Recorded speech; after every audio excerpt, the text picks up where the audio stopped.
Elsewhere, President Kenyatta has underscored the negative impacts of climate change on Africa's peace and security and rallied the continent to develop a common position ahead of this year's United Nations Climate Change Conference.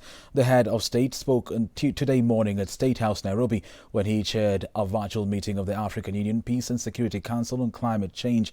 President Kenyatta is this month's chairperson of the council. The president noted that despite Africa contributing very little to greenhouse gas emissions, the continent was bearing the greatest burden of climate change. He said climate change included ecological changes, exacerbates Africa's social and economic vulnerabilities, leading to forced migration and intense competition for diminishing resources, which in turn lead to conflicts.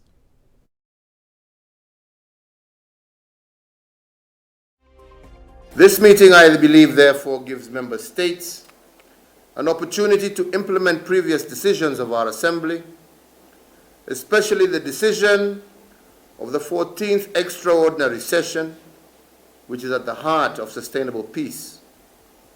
We must take decisive action to change the status quo and adopt sustainable resource management models to help restore balance in our ecosystems.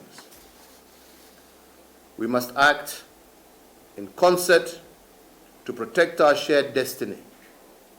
Rather than wait for a future tipping point, we must redouble our efforts now to address and to direct the resources and the multilateral frameworks of our rule-based international order to mitigate the effects of climate change.